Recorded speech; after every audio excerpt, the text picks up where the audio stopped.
Alright guys, this is going to be my macro video. Um, Before we get started, I released a promo for my third video.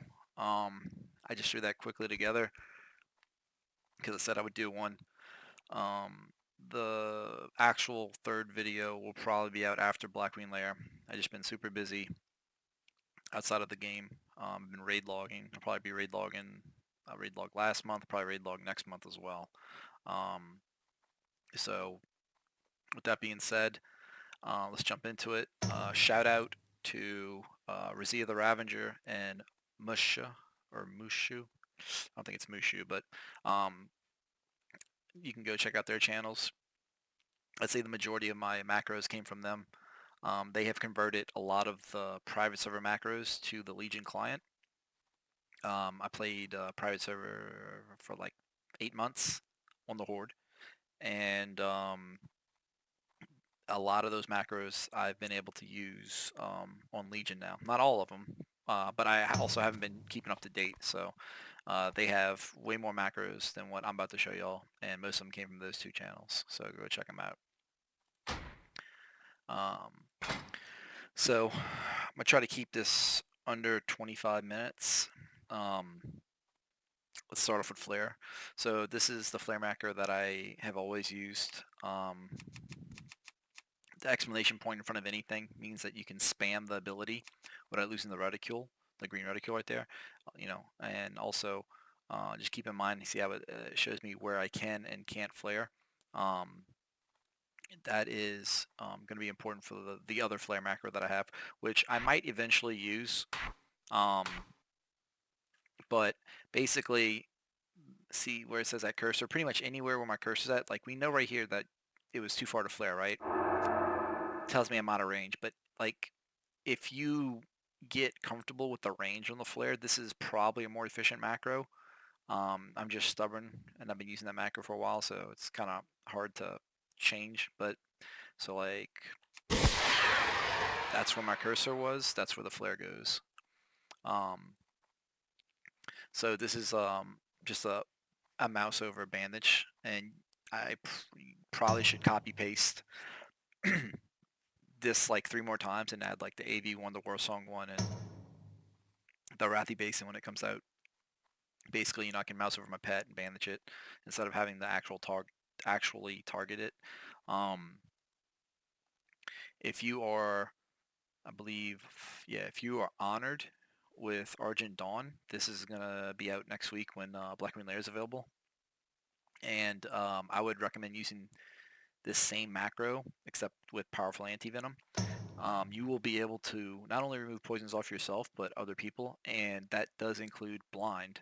Um, So I think that's going to be kind of cool for like group PvP and stuff.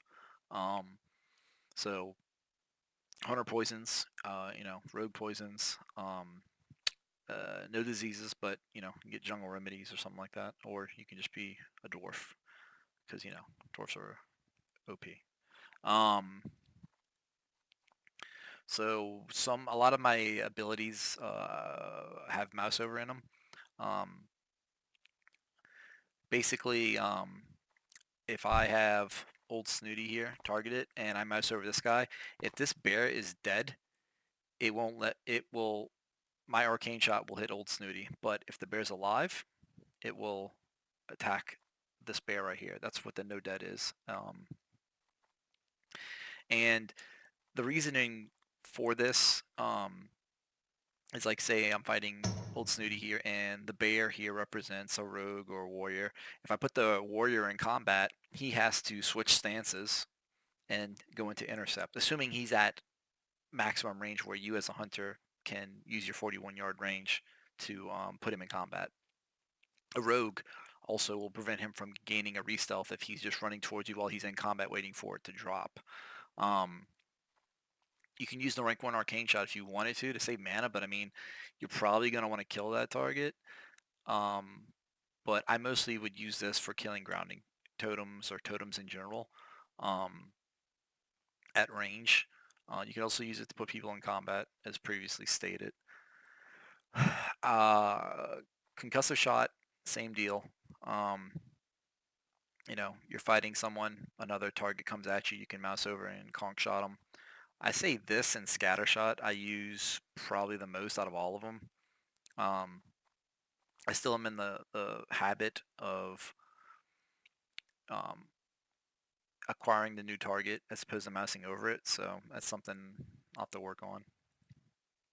This macro is really cool. It saves a keybind, dismisses my pet, and then when the pet's dismissed, see, it calls. So it calls the pet, saves the keybind. So this is everyone's probably has a different experience, but the distracting shot mouse over, you can distracting shot and taunt hunter and warlock pets. I have not personally done this yet, but out in the world you can definitely distracting shot a mob. Which, by the way, um, you could say, oh, well, you could arcane shot rank 1. Yeah, you save the mana, but then you don't have arcane shot up if you want to use that on the target that you're trying to kill. So I could put rank 1 in here, but it probably, I imagine it's not going to be as um, good as using max rank, right? So if you're going to get sheeped, scattered, trapped, blind, you could taunt a pet in a group PvP or a mob in world PvP and pull that mob to you to break the CC. That's the idea behind it. Like I said, I have not been in a scenario where I've gotten to use that, but that's the reason it gets a keybind for me right now. Eagle Eye with the exclamation point, so you can chain it.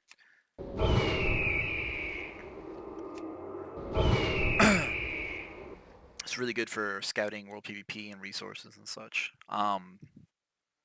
This is more than anything a PvE macro. Um, Growl, I remember in like Wrath and stuff, like eat grounding totems, but you can just like tell the pet to attack the totem, especially if like a mouse over pet attack. Um, so this is probably gonna. I'm probably not even gonna use this anymore, to be honest. Now that I'm looking through all this stuff, Hunter's Mark, mouse over. I could have this guy targeted. This is a rogue somewhere over here. Bullet pretends right here. See, a Hunter's marked him. Now rank 1's in there for if you're low on mana, which I think max rank's like 60 and rank 1's like 15. If you are that low on mana, you at least will be able to Hunter's Mark the Druid, Hunter's Mark the Rogue. The Rogue will then have to use Vanish if he wants to remove it. This is a basic health pot, and this is a basic mana pot macro. Health stones and mana gems, if you're a mage, will use both. We'll use a mana gem and a major mana potion or whatever. And the warlocks and the rest of us, because we can use the health stones, will use the health stone and the pot. So just keep that in mind. You have to give health stone like its own keybind. I don't get ones too often, so I have not dedicated a keybind to it. Another good keybind, a keybind saving macro. So it will min pet, and then if the pet's dead, it will revive the pet. So saves a keybind there. This is kind of used if I have intimidate. I would intimidate, tell the pet to attack, and then hit that, and it will use the charge ability specifically for the boar or what have you. But it basically gives you control over the pet's mobility. Probably having like a mouse over pet attack for totems would be good in here as well. So that's something I probably should add in there. Scare Beast, you could make a case for having a rank 1 keybind and a max rank. I don't think that's a terrible idea at all. I think that's probably a good idea. I'm just probably going to reevaluate my keybinds probably when phase 3 gets here, to be honest with y'all. I think max rank's like 75 and rank 1's like 35 or something like that. So I would recommend putting all 3 ranks in case you're low on mana. This does 10 seconds. I think the top one does like, I think it's 30 or something. No, 20. Okay. Yeah, so 10, 15, 20. All right. Scattershot, mouse over, super important. I like having the mouse over. Pet passive, pet follow makes it to where your pet's not going to break your scatter. Scatter already turns off your attack, so you're safe from that. Super cool macro that I like. Serpent Sting, same as anything else. Like if I want to attack this target, I see a rogue, Serpent Sting him, or any target really. I put a dot on them, they can't bandage, right? So that's something to think about as well. Um, rank 1's in there for the same situation it is for Hunter's Mark. I'm low on mana. I mean, I think it's like 15 mana for rank 1. I put it on a rogue. He gets out of combat. He goes in stealth. He comes back out. He vanishes. He comes back out. So it's there. I did have a keybind for rank 1 by itself.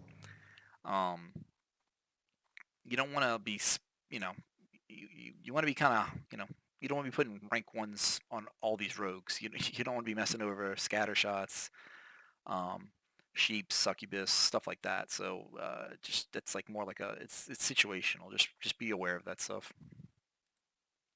This is mouse over max rank Scorpius thing, and this is rank 1. So max rank, I primarily only use max rank if previously, as stated before, about breaking CC, right? So like a hunter, a rogue, a warrior, a rat enhance, even though they can dispel that. If you want to help out someone who's getting attacked and you can't do anything for them, scatters on cooldown, traps on cooldown, grenade, whatever, that can reduce the damage if you think it's worth the global. I mean, it's a lot of agility and strength that it does. But once again, I don't think 158 mana, it's worth using it every time you're in that situation. Like if I can help a priest and I have a lot of mana, I'll throw that on the warrior or the rogue or whatever, or what have you. If scatter and everything else is on cooldown that I can use to help peel. I mean, I can run up and wing clip, but or but yeah. So just be mindful because your mana bar is not that big. Rank 1 is primarily for if I have Serpent Sting on the spare and I drop a trap and he runs over the trap, I can immediately use rank 1 Scorpion Sting and remove swap out the sting on him, right? So it'll swap from Serpent Sting to Scorpion Sting, and now the trap will not break. You can do the same thing with Viper Sting. If you Viper Sting a priest or whatever, they run over the trap, you can use the rank 1. It saves mana, and that's the only reason why it's there.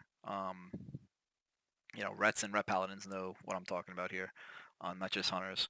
Your mana pools are small compared to all the other mana users. All the other mana users are laughing at us for saving, what is it? 67 mana versus 158, but it is what it is.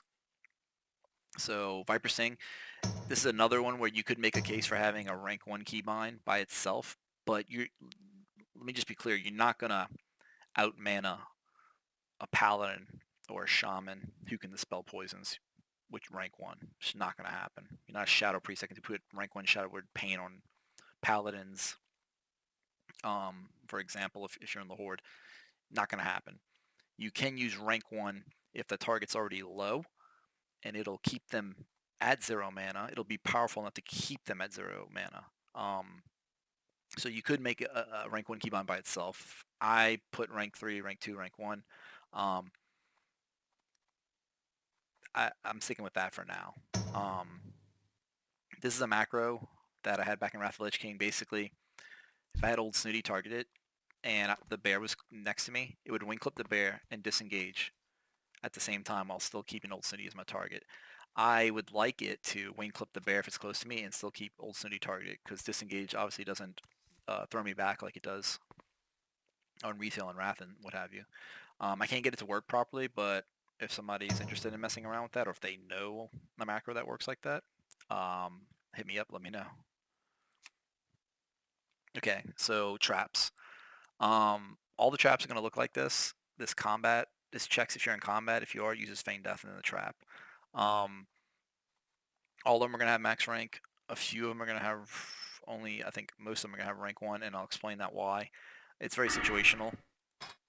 First of all, I don't even use this trap a whole lot, but if I am going to use it, it's going to be to prevent people from bandaging. So like say if I got like double rogues or something, although I don't think that's as valuable maybe as a frost trap. So this is something I have to play with and test out, to be honest with y'all. If I'm low on mana and I had entrapment, at least I can still use rank 1, both rogues or warrior, whatever it's going to be. Will not be able to bandage if they want. I've never been in a situation where that's super important. This trap costs a lot of mana, and even the rank 1 costs a lot of mana, and it doesn't do a lot of damage. So, I mean, it's 520 mana. It does like, what is that? I mean, 3, 4, 5. I mean, it does 600 damage, I guess, to everybody. So, but I mean, I guess that's the payoff. That's the trade-off, right? It's more mana than say like Immolation Trap, which is a single target. But mostly just there for entrapment and preventing multiple targets from bandaging. Auto shot macro. There was a macro back on like the private servers where it would auto shot at range and then melee close up. I have not found that macro. This one though allows you to just spam auto attacks from range, and it will not cancel your auto shot. But if anyone knows that one that does the range check, if that's even possible in the Legion client, I'd be super interested in getting that for sure. So we'll go over the rest of the traps real quick. Immolation Trap, same thing. Rank 1's in there. If I wanted to like put a dot on somebody so they can't bandage, like a rogue 1v1, warrior 1v1, entrapment proc on them, it's gonna get nasty. Especially like when entrapment and like clever traps together. I think this does like close to like 900 to 1,000 damage. I think when you max out clever traps and you have at least a few points in entrapment. So that's kind of funny when you think about it. A rogue or warrior, even a hunter, they're not gonna have a good day. You could actually put rank 1 in the freezing trap macro. I would not think that's not a bad idea. So that's something I might actually do. Frost trap is by itself. There's no ranking on it. So all my aspects are all the same macros. You don't even need this cancel or aspect of the cheetah, but it doesn't hurt anything, so I'm leaving it. Explanation point allows you to keep spamming it. So like, I can keep spamming it, doesn't cancel. Aspect of the beast. If I hit it again, it cancels aspect of the beast. So all those are the same. Let me help this guy real quick.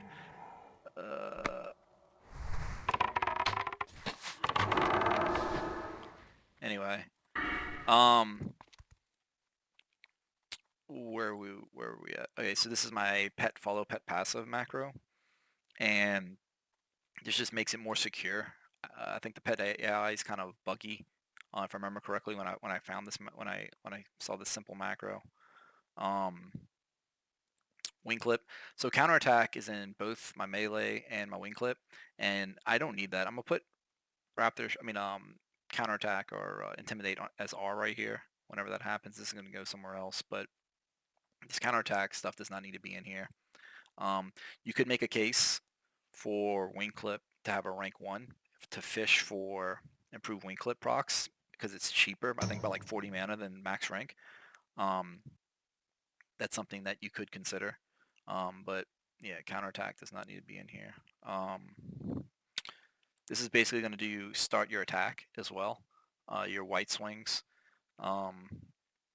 Mongoose Bite for sure. You can have all in one. I don't think downranking Raptor Strike is worthwhile. I mean, that's something to consider, but I'm personally not using it right now. So I got through that pretty quick. I think I got through that in under 20 minutes. Be on lookout whenever I have the time. I'll put out the third video. Links to this in the description for my keybinds and macros will be there, and copy paste bin links, and links to the channels I mentioned earlier will be in the description as well. Other than that, for the 5 people that were interested, this video is for you guys. Hope you all enjoyed it. If you have a question, leave it down in the comments, guys, and I'll talk to y'all later.